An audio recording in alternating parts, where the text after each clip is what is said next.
Hey folks, this is Rob with MTG Investor, looking at some of the cards from the Dragons of Tarkir spoiler. We're about 80 cards into the spoiler right now, and most of the cards that I talk about financially are, obviously they're rare and mythic, but I do talk about commons and uncommons because some of the best value long-term in Magic cards is investing in really good commons and uncommons that are foils. So one of the cards that I think has a little bit of potential is a common called Dragon Fodder. It's a sorcery, a red and 1, put 2 1/1 red goblin creature tokens onto the battlefield. And I like this card better than Hordling Outburst. I think it's possible that it goes in the deck with Hordling Outburst, but I think it's also possible that it takes the spot of Hordling Outburst. Just gonna have to see how it plays out.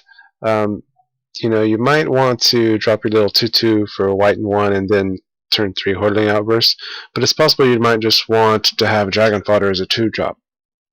So I'm not huge on putting a lot of money into this card, but I do think it's worth picking up foils of these. Short term, I think this is like 50-cent card as a non-foil, and long term, I think this is basically a $2 common. So there are people who like to play theme decks, or whether it's EDH or just casual kitchen table players.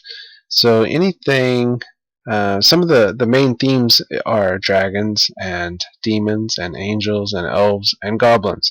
So anything that's goblin related or creates goblin tokens or is cheap, they could make a goblin deck out of, whether it's illegal to play or not.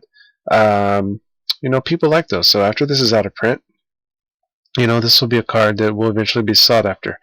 If you pick up the foils, people really like these. So if you get foil of these for like $1, $2, long term, I think this is a $10 foil card. So after this rotates out of standard, and year or two or so has gone by, I think the foil version of this might be $8, $9, $10 foil. So I think it's worth, if you can get them for $1, $2 for the foils, pick them up. Pick them up. Put them in your don't put them in your trade binder. Put them in a box at home and sit on them until they rotate out and maybe they go up. If this card turns out to be even more playable, then hey, it could be big boon on your part. So anyway, I think this is a good card to invest in. I wouldn't put a ton of money. I would just try to pick them up trade wise if you can for the foils. So anyway, this has been Rob with MTG Investor. Happy trading.